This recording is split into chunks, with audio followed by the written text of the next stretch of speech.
Yeah, Jai Baba. Um, Let me begin with my, how I got into this profession is, I can say, invisible hands of Baba, which are uh, visible when I give you the story. Then you see how the fun of the Baba's working is that he is invisible, and yet you can discern him. You can is visible when you try to look at it, like how you look at his picture in the tree, and unless you are really focused you can't see it. And when you are looking at it in a particular way, then you start seeing him. So that's the kind of thing that once happened.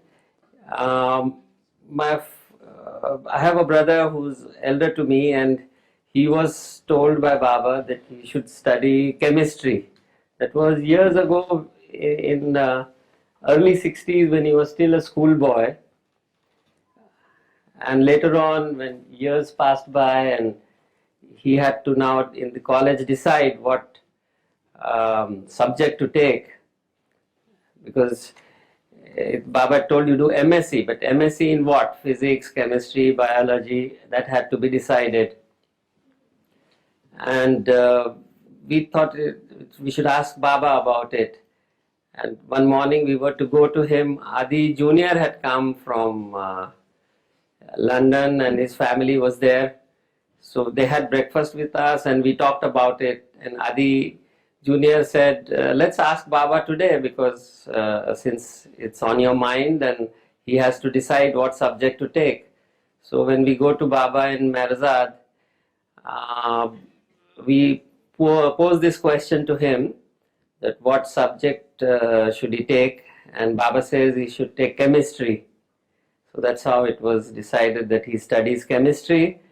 And so that time I was 2 years junior in class, and I said, Baba, what should I do? And there was no response, in the sense Baba said, I'll tell you when the time comes. But I wasn't happy with that, and I said, Baba, I want to be a pilot. That was on my mind. My mama was a pilot, and we used to see him off and on in uniform. And go. My uncle, my mother's brother, he was a pilot, and I had that ambition to be a pilot. So Baba tells me point blank, no, you shouldn't become a pilot. And I tell in my mind, I didn't tell him openly. I said, let Baba say what he says, but I'll still become a pilot. That's what I said. But when I think back in reflection, I think there was some fault somewhere in my faith in him. Because once Baba said, I should have taken it immediately. And then we go back. And soon thereafter, when I was studying in my room, I had my table near the window, and there was this barbed wire fencing for the compound at a distance, and these barbed wires are held by vertical iron rods. So I could earlier see those iron rods, but now a few days after we came back, I realized that I could not see those iron bars. And then we had to go to an eye doctor, and when he examined my eyes, he said, the boy is myopic. And the number was about 2. And I didn't realize what it meant. Little later, I came to know that, for becoming a pilot, you need certain vision. And as far as I know, even 2, by the time I got into that age, that was a little after 69, because in 69 I was only 16 years old. And for becoming a pilot, I would have gone only after 18. And by the time I came to know that even number 2 would have been all right for being a pilot. But then my number went on increasing, and it went up to 4 and it stopped. And then becoming a pilot was out of question. And then I used to see My father was a judge, and he used to meet police officers, and he used to meet the collector of the district. He's the senior representative of the government executive head of the county district in India, from the civil service. The British had started the Indian civil service, very prestigious service. You have an examination, and you have to be graduate, and most of them are postgraduates and engineers, doctors. The best brains in India give this exam. It is quite prestigious, and about 1 lakh of bright students give it, out of which only 300-400 make into the various civil services. So here I decided to give this exam. Although I was hardly studying. As a boy, I never studied. I never liked studying, and my father thought that this boy won't study, and even though he's telling that he wants to give the civil service exam, but he didn't take me seriously because he knew that I wasn't interested in studies, and you have to be very studious to prepare for this exam. But somehow I took to studies. That itself was a miracle. I was more fond of my hobbies. I also was fond of carpentry, and I used to spend most of my time in Khushru quarters itself. I had a workshop there were a couple of rooms with us as boys, and one of the room was my carpentry workshop there. So I enjoyed all that, but then I took to studies. That was itself sort of a miracle turn that happened, and I studied. My father made me join law. I did my graduation in science, and then he asked me to take law, and I also thought it was appropriate to take law. My father thought that if we cannot make it into the civil service, which is like a lottery, it's a very competitive exam, nobody can be sure that you really make the grade for getting the job. So my father was keen that I become a lawyer and a judge, and for that you don't have to give these competitive exams. So that was like a second string to my bow as far as my career went. But somehow, with my studies and Baba's grace, I made it into the service. I could have got into other services as well. If I'd got, say, 4-5 marks more, I would have been in Indian Foreign Service. Maybe I could have been a consul general in Washington or something. But Baba didn't want that, and I get selected into the IPS. And then in the police also you have a medical test. And the eyesight, you have eyesight regulations for the police service, and it was 4. If my number was 4.25, I would not have made it. So that's how Baba, you see his invisible hand behind it, how he channels me into this particular profession. And then I joined this police job, although later on I met some of my colleagues who joined. We were all very young when we joined.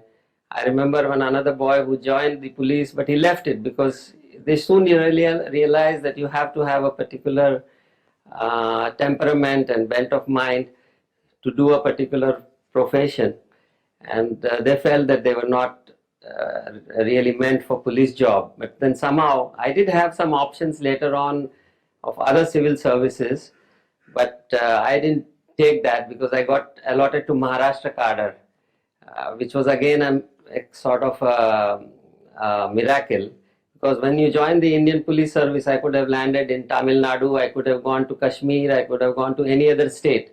Like we have these different states. The recruitment is done by the federal government, but then you get allotted to one or the other states. But I got lucky to go to my home state, which doesn't happen with everybody. So because of that temptation, I stuck to the police service, because the other jobs would have taken me out from Maharashtra into other places far away, like Delhi or Bangalore and things like that. So that was the invisible manner in which Baba shaped my profession, which I had to my karma was meant for. And Baba could not have told me at that time, you join the IPS, because if he had told me that, it would like be telling that you buy a lottery ticket and I would be sure I'm getting it, and I would not have studied. If I would not have studied, how could I have made the grades? So that's how it was not possible for him to reveal what was meant for me. That's what I thought is worth sharing. Of course, then it has been a spiritual challenge for me also in the police. One of the main things is the corruption that is there, not only in the police, it's there in all the services. But here I used to have my subordinates, the inspectors in charge of the police stations, who were coming and saluting me. But then I was coming to know that they were making 30 times, 40 times more money than I was under the table. And then I used to feel it at times. After all, we are human. And my father had given me an advice when I joined the service. He said, take it like a coat. Your job, you take it, police officer's job, as you take out the uniform, you take out a coat and you forget that you are so and so, and then that's how you should take to your career. I didn't realize the wisdom of it, but then as years passed by and I came to grapple with the other issues that go with a high-powered job like this, then I realized the wisdom in his saying that you take it like a coat which you keep it aside when you come in the evening. And when I gave the exam, I also realized that I needed Baba's blessings to get into the job, because I had not studied well, and I was not studying well, so my academic records was not all that bright. One of the things they do is, to make sure that you're getting an intelligent person, is to check your records, your past performance in the school and college. And until I was 20 years old, I wasn't really taking to study seriously, and my grades were not good. So that was again another reason why it was miraculous, because the board, which has a series of screening, and they look at your past performance, I should not have been selected, even though I fared well in the written exam, that particular written exam, and I fared well in the interview. But the third aspect was my history sheet, which was not as bright as some of the others. But then it was Baba's miracle that it happened, that I got through, and this I take it as his will. And it has been, you have, on the one hand, I have a position in which I get a lot of social recognition, I get a lot of salutes on the one hand, but then also on the other hand, we have to get into real hot seats, or seats which matter. You have to go and salute the politicians, which I'm not able to do, and that's how, Baba keeps me protected from certain positions which are more sought after, but then maybe they're not the right thing for me. If I have to go get into both the boats of worldly success and spiritual progress, these two things have to be balanced, and Baba's doing it very delicately for me. Then while talking on this, I had an incident when I was in charge of recruitment in Bombay City for the policemen, and I was committed to taking people on merits, whoever made the grade in the tests. And I was called by the main minister in charge of the home department, as we call it, and he gives me a list of 50, 60 people who had given the test. And he says, these people should be in, you have to recruit them. And he had no time. I said, let me try to explain it to him, how I'm conducting the tests in a manner that everything is fair and only those with merit get into they get selected. But he was in no mood to listen. And Yet, so I had no go but to go back, and I go and tell my boss that this is what has happened. And my boss asked me, "What are you going to do?" I said, "I'm going to do what my conscience tells me." And then he kept quiet. He was also one of those who wanted things to happen by conscience, but he never patted me on my back or anything. At that point, I needed a little moral support, which he did not give, but then it came from Baba's side, and I did not do what I was politically required to do.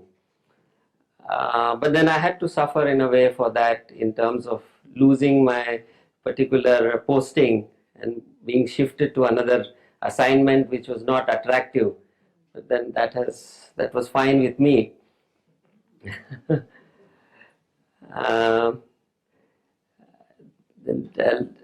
Let me also go back to a time when my father was due for his promotion from additional district judge to the main district judge, and Baba had given him an opportunity to have taste of that higher position, because the main district judge had suffered heart attack and he was acting district judge.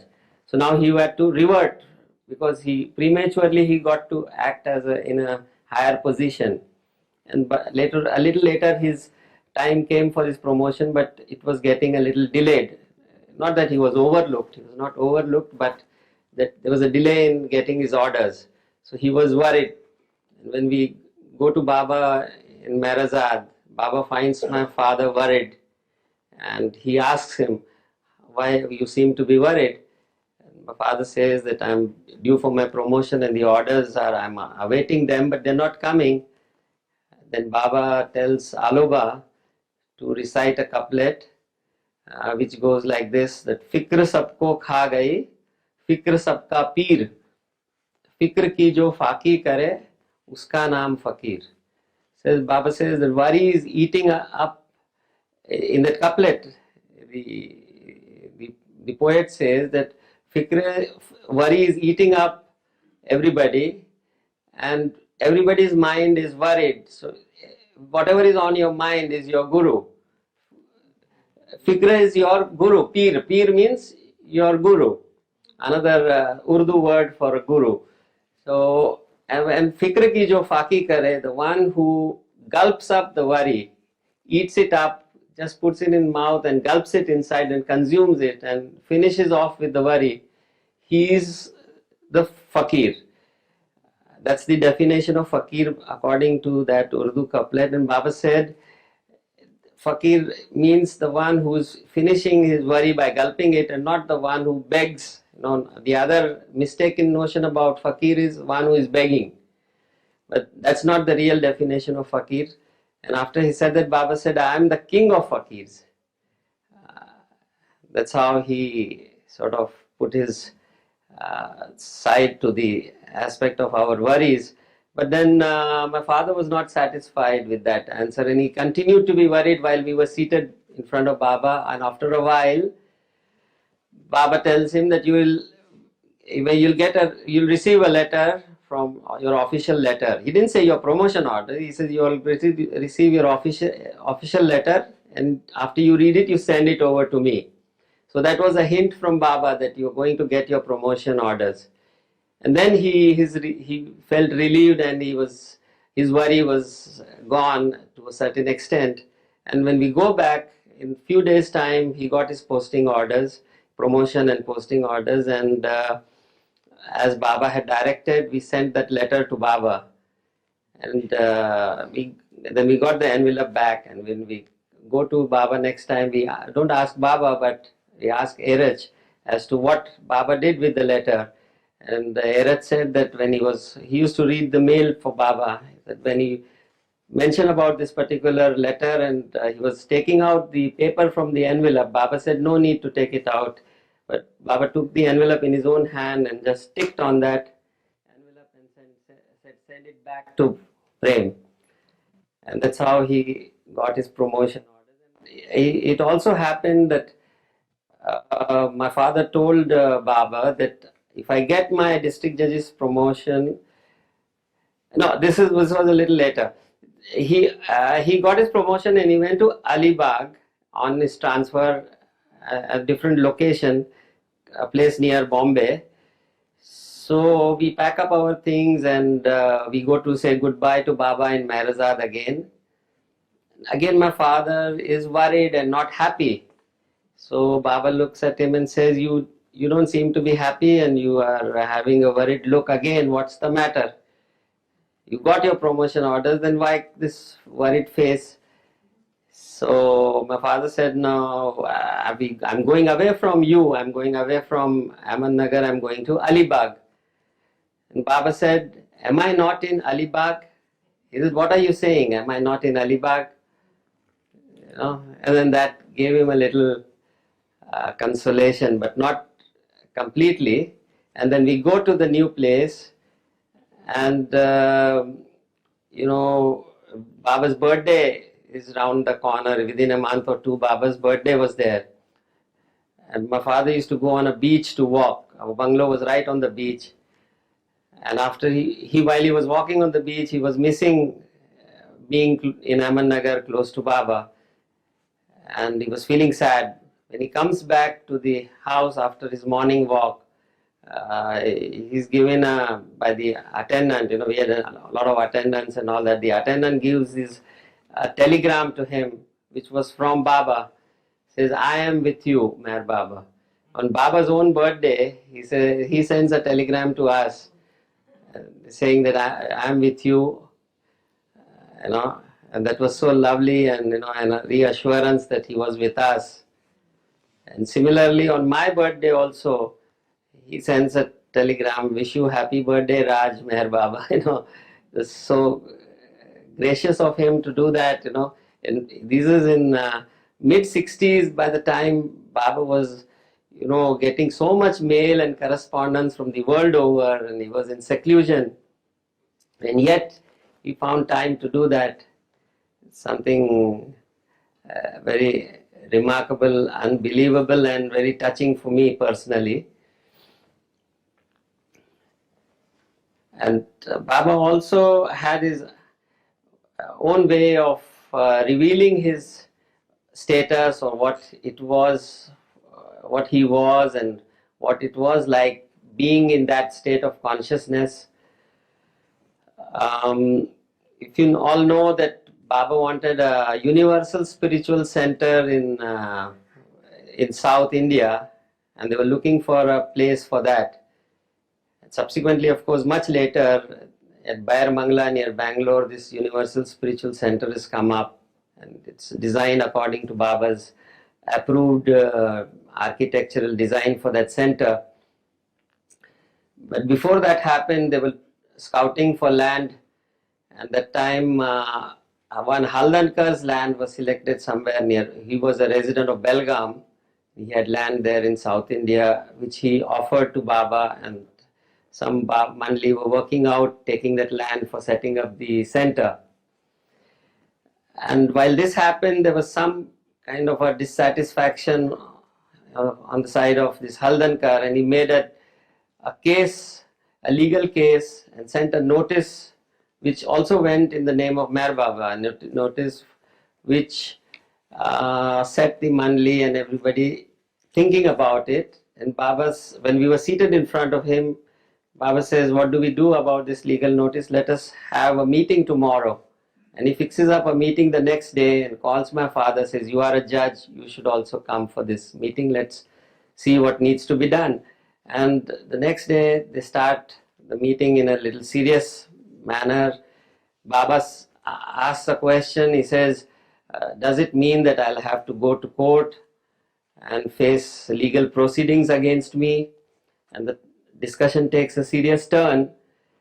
And in the middle of that discussion, my father says, Baba, don't you think it is so? He makes a point and says it like this.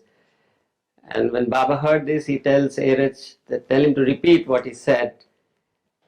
And my father said, Baba, don't you think it is so?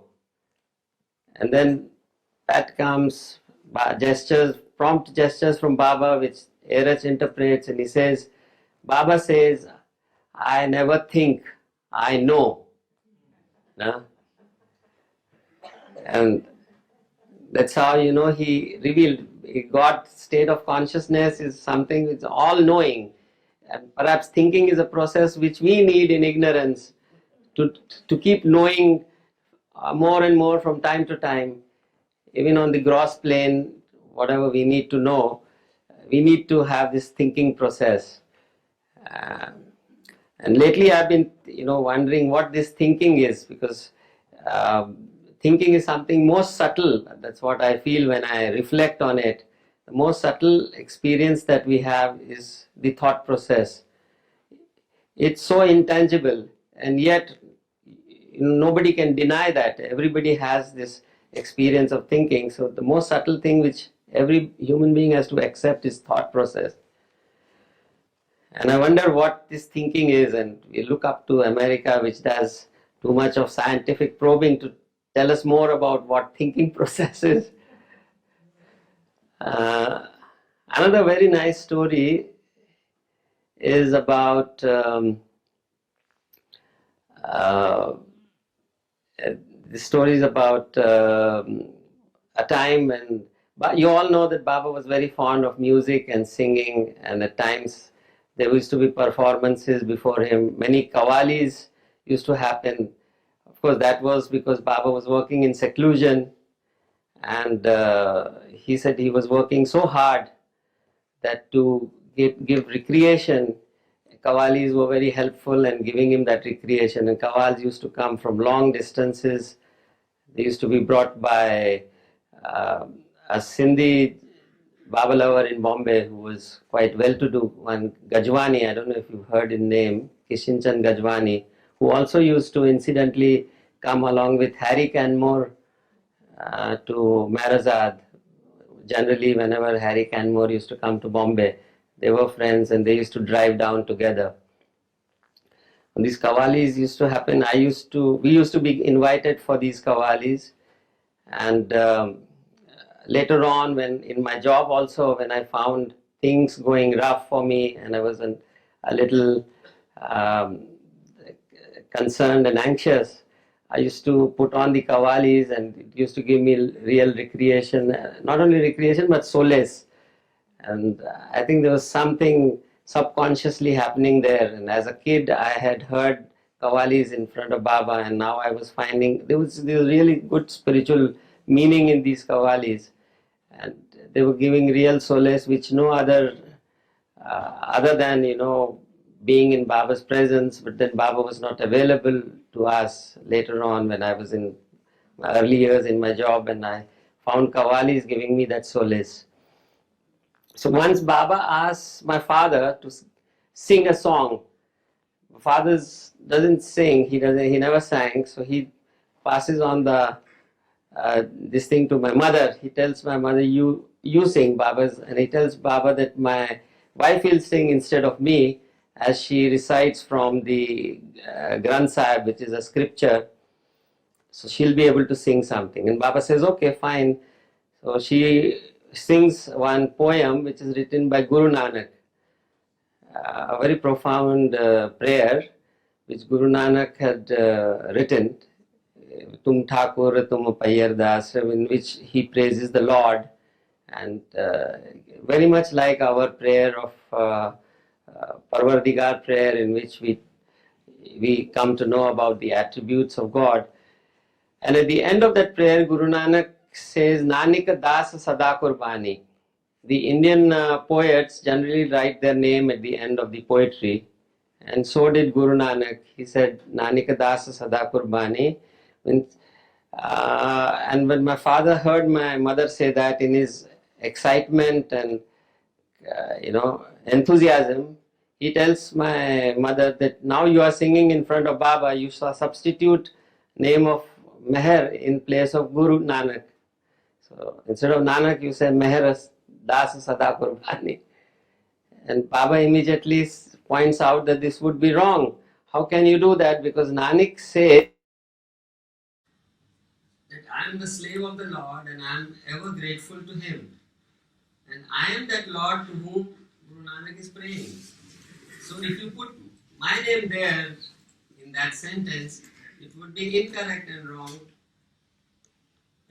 That's how he corrected him, and he, in a very natural way, he reminded us as to what was his stature. We all know his declaration of highest of the high, and that's how he brought it out. I mean, quite a few times Baba had to tell us that, like, I'm a man. Don't forget. We tend to forget and don't keep it in our mind that we are really with God on earth, and he had to tell us that. So, and that's how he built our faith also.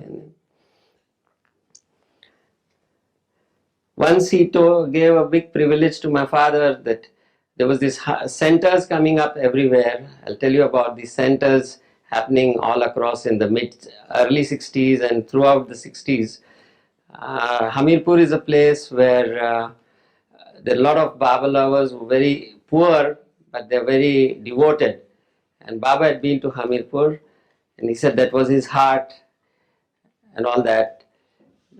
They had set up a center in Hamirpur, and these people from Hamirpur come to Baba saying that we are opening the center and we want you to come. Baba says it's out of question because I am, not keeping good health and I am in seclusion. So they say, all right, send your representative. And when talk was happening, we were sitting there, and Baba tells my father, "You go to Hamirpur as my representative for the inauguration of the center." And my father, he says, "Baba, you are here. I would rather be with you. Why should I go when you are here? Why should I go to Hamirpur?" So he lost that chance and he declined. And Baba said, "All right." Then he told Sarosh to go. That's how Sarosh had gone for inauguration of the Hamirpur center. Talking about the centers in Ahmednagar itself, the center used to be held in the veranda, where later on Dr. Donkin's car used to be kept at one end of the Khushru quarters compound veranda. For quite a few years it was being held in the veranda, and then they built this center which is still there now in just outside the Khushru quarters, and that was being built and all that. At that time I got an idea that let me also have a center in my house, and there was a small room. If you know the trust office, there are small rooms on the back side, and in one of that room I made Baba's center, put a big box and put a good bed sheet on it, cut colorful cloth, and made steps and put decorations and made center, put a board, lighting and all that.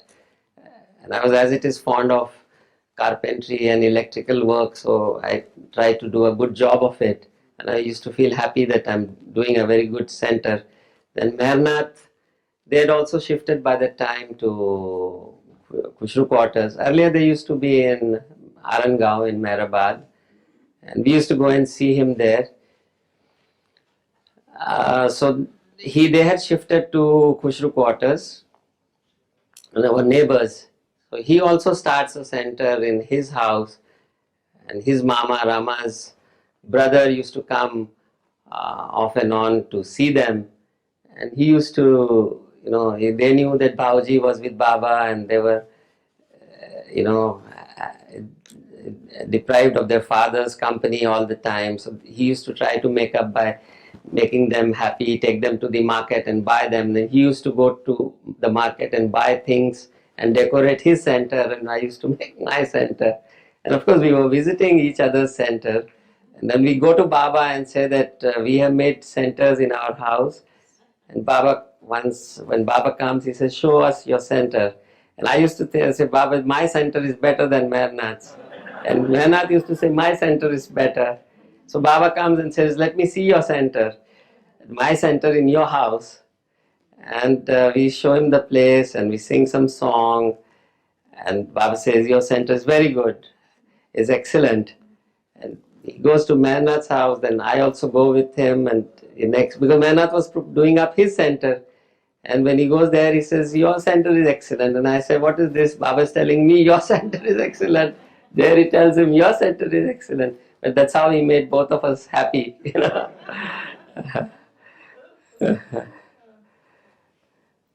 And Pune center came up that time. Ram Krishnan, you know, most of you know, he used to work hard and develop that center very well. And Baba went for opening of that center. And we were there, I was there in the inauguration of that center that has been filmed. There was a big crowd, and again, in that big crowd, we as kids were feeling that Baba is looking at us, and everybody else was also thinking like that. It's very sweet memories of those days. And then Bombay Center also started in early 60s. And Kishan Chand Gajwani, this Sindhi gentleman from our community who used to be a Babalavar, he was a rich man, he had a big industry. He had started the initial seed work for that center, and that's how that center came up. And that talk used to happen. Kishan Chand Gajwani used to come to our house first because he was from our community in the amongst the Hindus, there are the Sindhis. He was also a Sindhi and he had a special affinity with us. He used to come to our house and then we used to go to Baba and we used to get reports of the Bombay Center coming up. Now, when I get a chance to talk, I mean, I'm called to talk by people, the Sindhi community people, because they say here's a senior officer and we would want to have you with us. So when I go to them, one of the things that strikes me to tell them is that I know a Sindhi who was most fortunate, and then they get interested. They say, "Who's this Sindhi according to this commissioner who's the most fortunate Sindhi?" And then I tell about Kishan Chand Gajwani, and then I have to explain that it was not because he was a wealthy industrialist, but because he was so much devoted to Baba and he got the chance to spend his money to get the kawals to Baba and entertain him when Baba was going through that seclusion and inner working period. And it used to be really very, we could see the pressure of seclusion work, the inner working that Baba did during the 60s. And once he said, I have to work so hard and to keep the physical link, I have to keep hitting my thigh all the time. Otherwise, my physical link with the body can be snapped. And then he says that because of that, I do that, my thighs become like stone. And then he tells my father, "You come and feel it and see, it's really like a stone." And he gets the privilege to touch his thigh and feel, and he says, "Yeah, Baba, I can feel it, it's really stone." And then he grabs that opportunity and touches the feet, Baba's feet. And in India, we feel that reverence to a spiritual master is done by touching the feet of the master. But during that particular time, because of Baba's seclusion and the work, the inner work that he was doing, he had for a while stopped us from bowing down to him. And that was one of those occasions when we were not supposed to bow down. And he had made it clear, don't bow down. And when my father touched the thigh and slipped his hand down and touched the feet, that annoyed Baba very much. And he said, "You've interfered with my inner work." And of course, that was for a momentarily. And then he said, I forgive you for that. Talking of forgiveness, that reminds me of another story. My father was a judge, as I mentioned earlier. And once Baba tells my father that you are a judge and I am also a judge. And we are both judges, but there is a difference. You judge, and after you judge, you pronounce a judgment in which you punish the guilty. And when I judge, and I also find a person guilty, but after that I forgive. That's what he says. And when I hear the Qawwalis, I mentioned about it in one of the Qawwalis, it is written that God forgives even before a person has committed the sin, his forgiveness, his compassion is is so bountiful and so compassionate that even before a human being has committed the sin, he is forgiven. That's what the Kawal says. Not that, we should take any disadvantage of that. As it was said in the morning, that song, Avatar has given us precepts which we overlook time and again, and because of that, Baba was silent this time. It's no excuse for us that we should try to take disadvantage of his being so compassionate. But we tend to do that. That reminds me of a story which most of you must have heard. It was one of Adi's favorite. He says there is when you pass away, you sit in a judgment day before God, and God is passing his judgments about the way we've lived our lives on earth, and he's pronouncing his judgments and sending somebody to heaven, somebody to hell. And one man raises his hand. He says, Lord, I have a question. Is your sense of justice greater, or is your compassion greater? Are you more in your compassion, or more just, or more compassionate?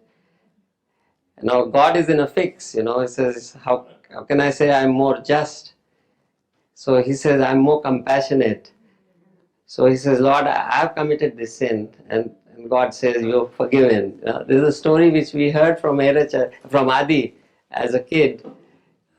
It's in the same stream in which Baba says, I judge and I forgive. Then somebody was asking about the recession that we are going through, particularly America, this downturn in economy and depression, as you call it. I remember Baba having said that we're going to have difficult times, and a time will come, and he did like this gesture. He says, with one hand you'll have gold in your hand and give it, and with the other you'll take food. This kind of time is coming. That's what he once said.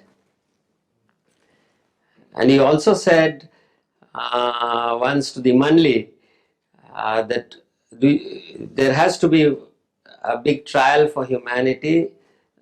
The option is between a third world war and small incidents of violence every now and then all over the globe. So which out of the two, should it be a third world war or these small incidents of violence?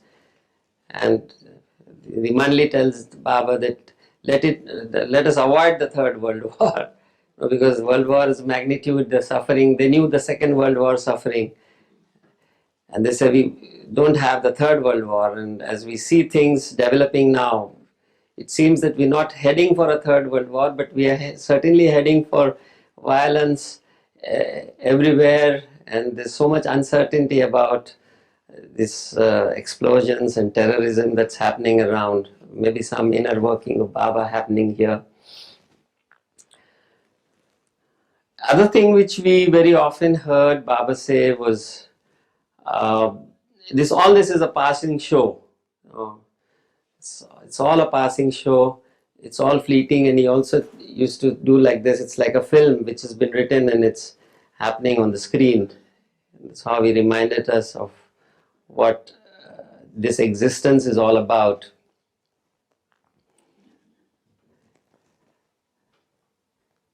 Then talking about the center time, when Pune Center was inaugurated, there was a little discussion about how to manage the funds for the center, and there was a talk about raising funds. So Baba says to my father and to C.D. Deshmukh, who was also sitting at that time, he says, how much are you going to contribute monthly for this center? Not monthly, it was annual contribution that time. And my father didn't tell a figure, and so did C.D. Deshmukh. Both of them were not coming out with some figure from their mouth. And Baba says, two of you are misers in my court. And then he said, you have to give 10 rupees each. He fixed 10 rupees a year for both of them. as a subscription for the center.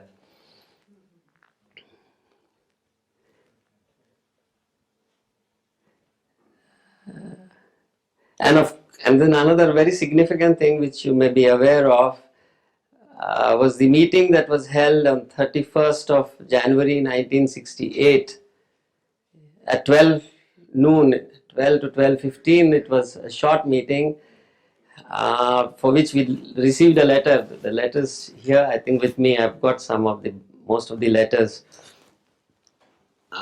in which Baba said, the message said from Baba that 4 of you should come, and of course you can bring your driver, it says, but nobody else should come, and it's a special meeting. It was more for his workers, but then he let us come for that meeting, and that was on 31st of January 1968, exactly to date on which, and time also when he dropped the body, very much like the flower in the Bible. Is that a Bible in Elizabeth's book? Yeah, where she kept that flower 20 years to date, to the date of the accident that happened. So something similar. And of course, Dara's wedding that happened, that was the last major darshan program that was held in Meherazad itself. And if I recollect correctly, it was during Dara's wedding or that 31st of January when Baba brought Mehra out before the men, and he said, now you can meet Mehra, otherwise she was out of bounds for men. Because as children we could see her but not the men. My father saw her for the first time, and when he was driving back, he told my mother that, is Baba leaving us now that he is letting Mehra come out into the open? Somehow he said that, and my mother said, no, what are you talking? Don't talk like this. And it did happen that way.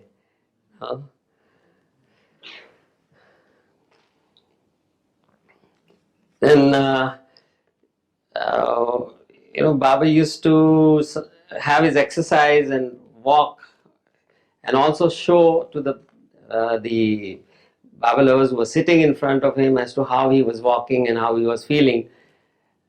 So once he had walked in the Mandli hall, and he had sat down again on his chair, and then we arrived, and Baba said that Prem has not seen me walking, so I should walk again.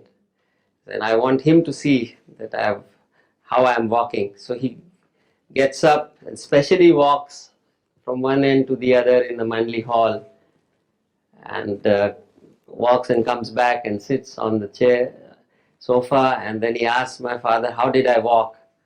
And my father takes a liberty and says, Baba, you were like a slow passenger. Slow passenger, as it is, passenger is slow, like a slow passenger. And then Baba gave a smile. And Baba used to pamper him most of the times. I don't know why, but that was his way of, he was a master psychologist. As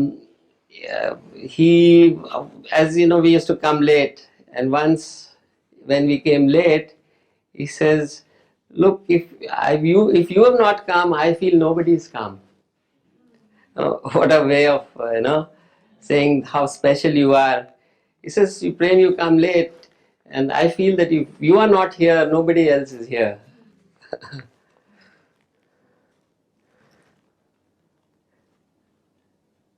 And you know about Pukar, he was so special in his devotion. He was a revolutionary and an ascetic, a atheist.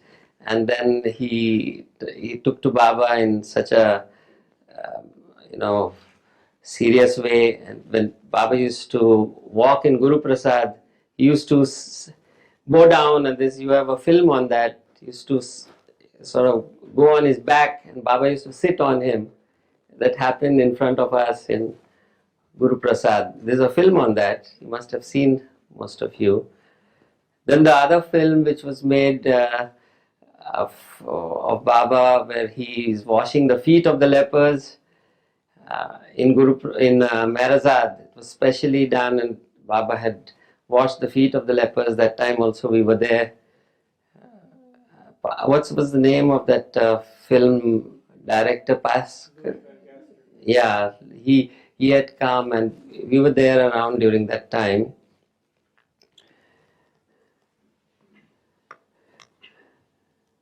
And then once he said, for my lovers, I take them blindfolded. Sometimes somebody mentioned about having,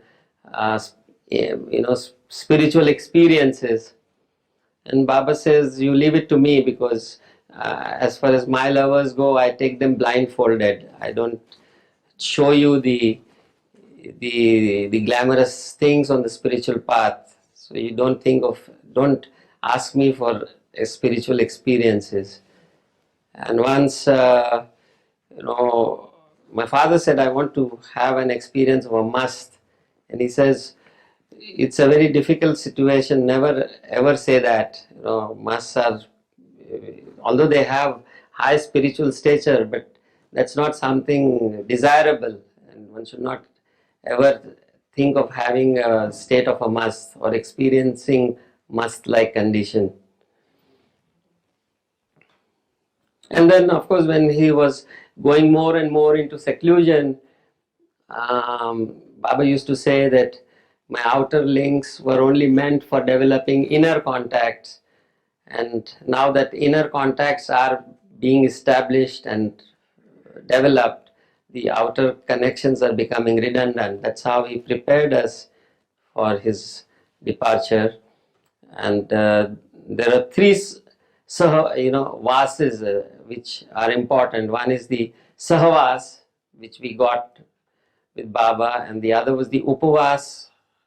Baba also did a lot of upavas over the years of his work, and he also asked some of his lovers to keep upavas. Upavas means fasting. Sahavas, upavas, and Baba's seclusion, which in Hindi we call ekantvas. And he also sent some of his lovers for his inner working into seclusion and ekantvas. So these are the rhyming of these three spiritual practices. And also, along with Kavali, there used to be these skits and all. And Rustam Sorab, you know him, them, they have come here. They used to be also a little older than us, almost 10 years older than us. But then they used to do the skit. And they did this Hole in the Bucket, a song. I think it's an American song, right? Yeah, they did that skit. It was the longest song, and Baba enjoyed it. And we were children, we also enjoyed it. And Baba used to ask us to joke sometime. And, that's how relieve him of the stress of his seclusion work. Then Begum Akhtar is a renowned ghazal singer. Once Baba expressed a desire that he wanted to hear her sing, and the message was sent to her to come and sing before Baba. And she declined, in the sense she asked for 50,000 rupees in those times, which was a big sum. So Baba said, forget it. That program was dropped. But then a few years later, she herself sent a letter saying that I want to come and sing before you. And then Baba took his own time to say, yes, you can come. And then later on, with her persistence, Baba let her come and sing before him. And then she sang for quite some time, and she wanted to go on singing. And Baba then had to tell her to stop. He says, yeah, I've enjoyed your songs enough. And then he gave her a gift and all that. And we got a chance to be present for that. Do you have her records here, Begum Akhtar's? No, you have?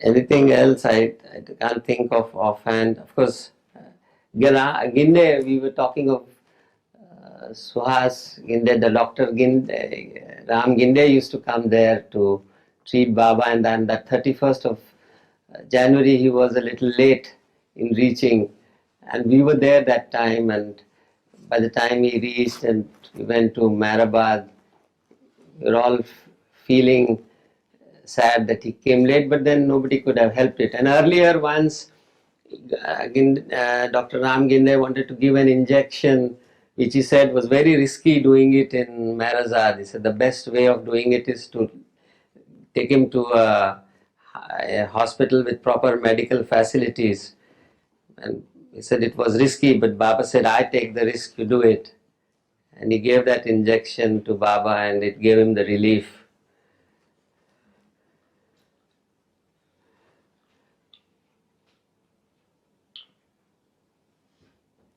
And then he used to say, my nazar is on you. And a lot of these small ways in which, his spiritual assistance and help to us was revealed to us.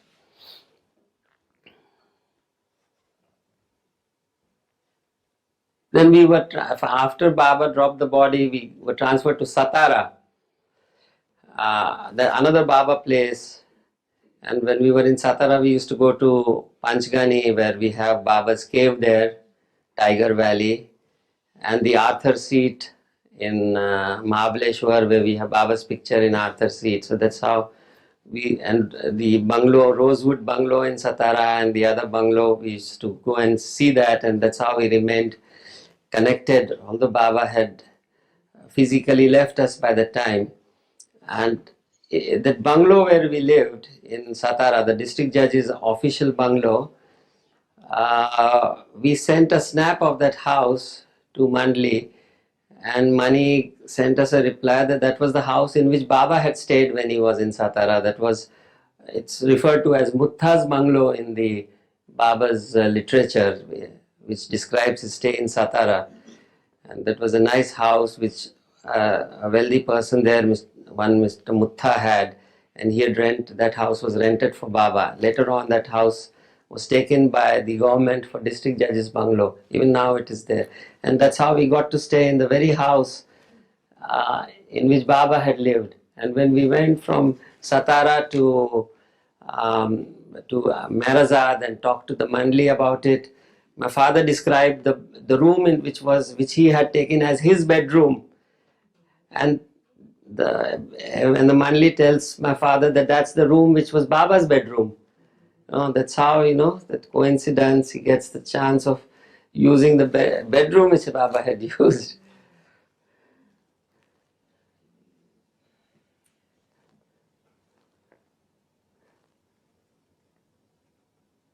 Anything, of course, I feel like talking about the people whom we met, not only the Mandli, but others for whom Baba was central in their life and would dedicated their lives to Baba.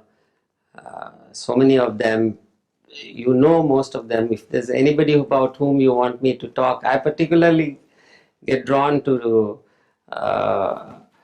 Francis Brabazon, whom we used to see so often at that time. But later on, some of you who came later, you didn't get a chance to see him, because he later on, after Baba, after a while he moved to Australia. And although he lived there a long life, but he was not available around Marazad to be seen there. No, there's no much story except that, we used to see him. Of course, he was very, he was not very mixing. That's what I recall. Unlike others who were very mixing. You remember very well is the discussion that went on day after day, that when do we intern, when do we close the tomb? And naturally they were waiting for the lovers to come from distances, and they wanted to wait as much as possible, but then there was a limit to it, and there used to be constant discussion each day whether to close the tomb or keep it open for the lovers who were coming to have his darshan. Then there used to be big blocks of ice kept around his body, and wait, and then, but they went on a daily basis. They were deciding to let it be kept open, and the crypt was kept open for 7 days. And at the end of 7 days, also the body was fresh. It was as fresh as it could be, although so many people were going into that small room and bowing down, and even going down deep into the crypt and touching him and putting garland and all that. Still, it was a miracle that the body was as fresh as it could be. And of course, in those days, there were, I think that time also these were there, the meditation rooms of the Prem Ashram days, which Baba had himself taken us once and shown us the place. I mean, along with the other group of people, Baba lovers, and seen that later on that was demolished. I don't exactly recall when it was demolished, but soon afterwards, it was in the scheme of things which Baba had himself prescribed, where Mani's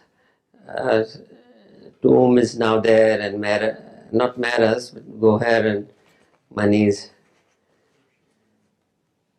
Some of you may not have seen those meditation rooms, no? Very small little rooms, few of them there. And even Lower Mehrabad was not like what it is today.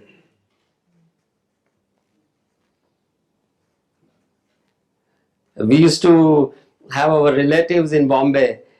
We used to and be in Amannagar. So they used to tell, you are from a small town, not living in Bombay city. I think you may be having some of these complexes here also. You know, people living in New York and living in smaller towns. As children, we were being teased by our cousins. So that was in the mind. When we used to go to Arangao and Mehrabad in the early days in 59, we used to see Mernath and Sheila staying in the small Mehrabad and Arangao. And we used to think how they are managing to stay in that small place. But today, you know, we're longing to be there. And earlier, my mother used to be longing to go to Bombay when Baba was there. And one of the points of a little quarrel was that she was, my father stopped her from going to Bombay. He said, why do you want to go every now and then? And later on, she herself didn't want to be in Bombay, and she wanted to be in Mehrabad as much as possible. That's how the tables turned. Our connection with him has been strong, and sometimes when we talk of the center and the importance of center, I feel it is like the when you fly the kite, you have the string in the hands of the kite flyer, and in India we cut the kites of the rival kite flyer's kite, and to prevent that from happening, you try to make your string strong by putting what we call as manja, as material which we prepare out of broken glass pieces. You pound the glass and you put it on the thread to make it strong so that the other person cannot cut the kite. And that's the connection between the kite flyer and the kite. So like that, the connection with Baba is through these various ways. As Baba has himself said, to remember him through whatever goes naturally with a person, either center or Manli, but of course Manli is not as much there now, or going to the shrine, reading his books, or hearing his music, or just thinking of him in solitude, which is easier said than done, not so easy, particularly in bigger cities, no? And once, of course, I only had a little experience, and it has been there since then, and I'm sure most of you have it. One unique thing about Baba is that he talks to us in our hearts, and if we let him do that. Once I was a little perturbed about my profession, and I wake up early morning and I get thoughts in which Baba guides me internally in that situation, and then I get a doubt. I'm not sleeping, I'm awake, but on my bed, and Baba talking to me, and I get a doubt whether is it Baba talking to me or I talking to myself. And I tell him, Baba, how do I know that it's you who are talking to me? And Baba says, is that really important? Because have I not said that I'm your real self? You know.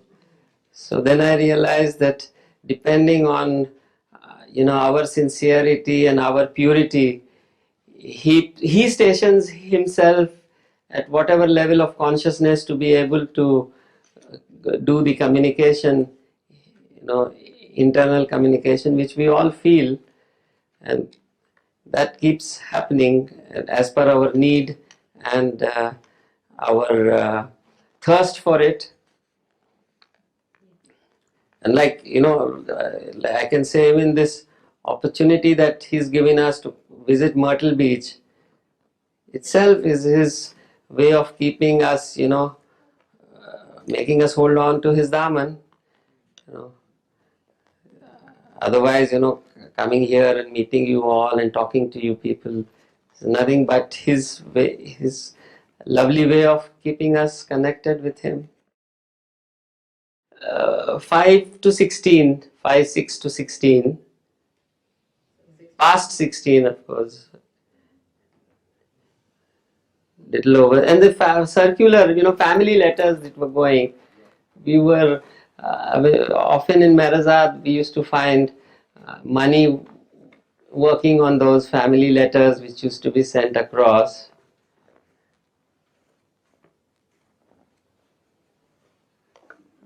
That's how Baba, I think with the West, the family letters worked in a big way, I believe.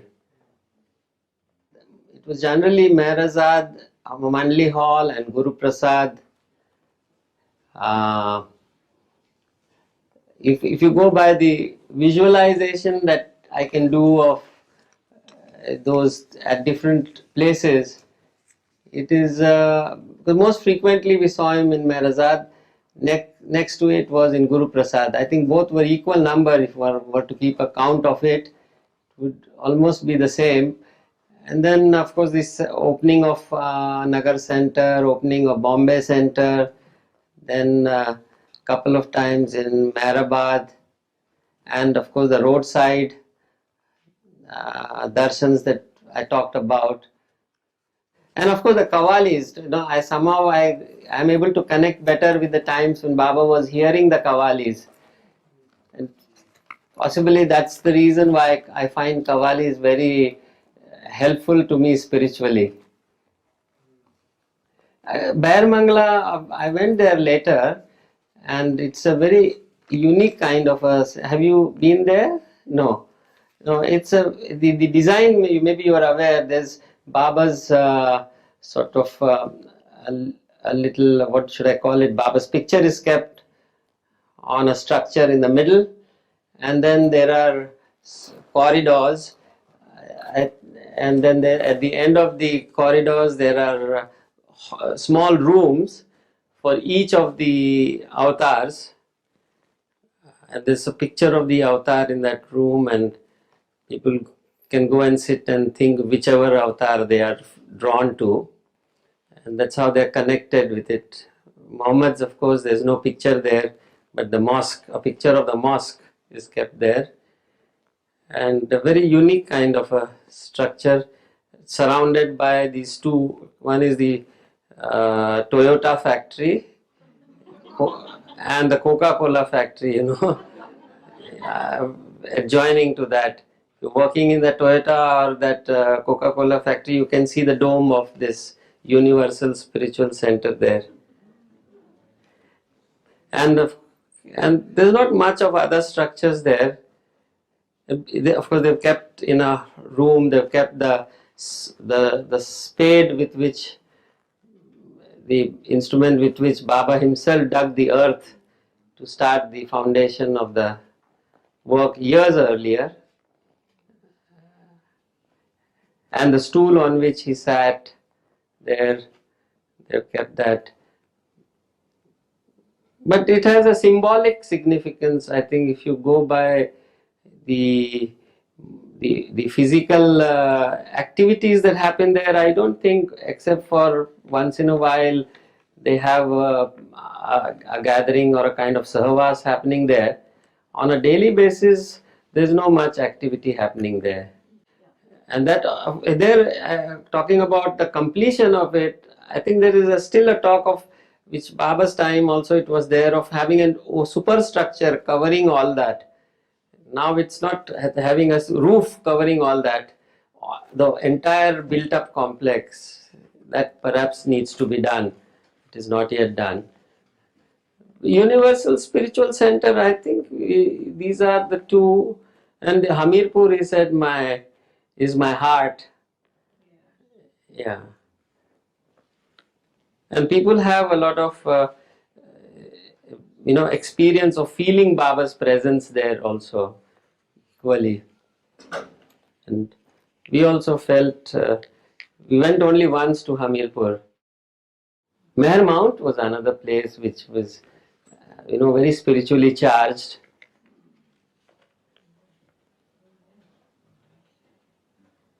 But I don't know if the Australian, they call it a universal center. I don't think they refer to it as that.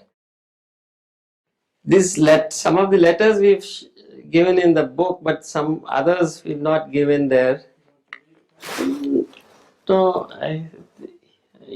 there are quite a few of them, because they were written by Eraj, Mani. My mother's handwriting was very bad, so they used to have trouble reading her letter. Very not legible handwriting. Yeah, but the letters, the handwritings which we got from the Manli was so beautiful.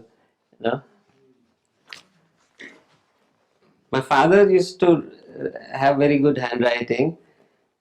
There's some later on I tried to lay the hands on the letters which went from our side, because otherwise, the correspondence is one side. We have the letters that we received, but some of them were in reply to our letters. So to understand the whole context, you need to have both not only in our case, but every case, to get a full picture of the thing, you should have both the correspondence that went to Baba and then came back from Baba.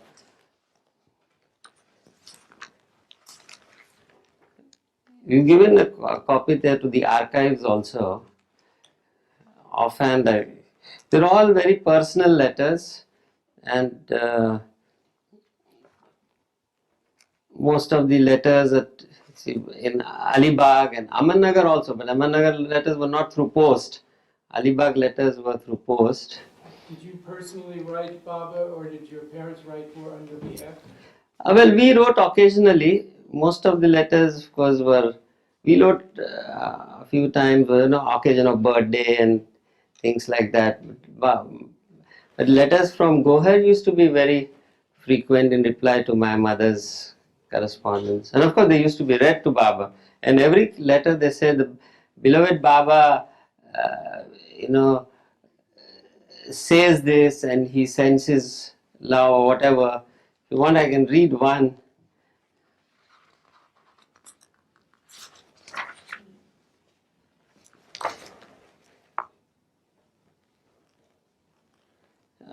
Our dear Girja Devi, this is 3rd of September 68. Beloved Baba sends his love to you and family and to your dear father. In spite of beloved Baba not attending to correspondence, I told him about your request to send some eats for him and Mandli for dear Raj's birthday on 6th September. Baba does not want you to send any sweets here. Therefore, you may send bhajia for all Mandli, but please do not bother to prepare these at home. Kindly place an order with Chhagan Master Bhajiawala and send them here to reach us by 1:30 p.m. with the usual post boy. You may send curry rice for beloved Baba or anything for his lunch, but nothing sweet or greasy. Baba takes lunch at 12:30 noon, so please see that his lunch reaches here before 12:30 p.m. Your note has been shared with the men, women, Manli, and all join me in sending to dear Raj. That's how the letters. This is a very typical letter that used to. One from Erech, 29th of June 59 from Guru Prasad. My dear brother Prem and Raj Khilnani, your much awaited loving letter was received and read out to beloved Baba. Baba expressed his happiness and your expressions of deep love and understanding touched the beloved. Beloved Baba wants that I should communicate to both of you and the dear children his love, blessings, and to inform you that he loves you both very dearly. Baba is pleased to hear from you that you are reading God Speaks, sending his message or to his Ahmednagar center. Baba communicated to his lovers as follows. One who does not seek my blessings and desires nothing from me but to be able to obey me and serve me is my true lover. Sorry. Beloved Baba wants you both to see him in Guru Prasad on 15th of July if you both are determined to obey him and follow his instructions. So there's a rider that he says you can come provided you are determined to obey him. Huh? So determined, not only you want to obey him, but you're determined to look at the use of words. Determined to obey him and follow his instructions.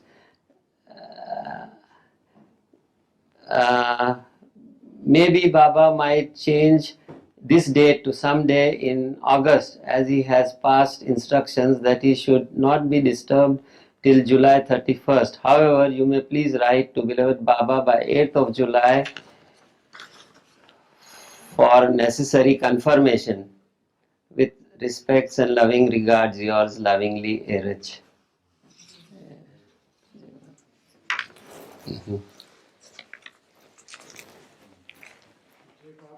Jai Baba.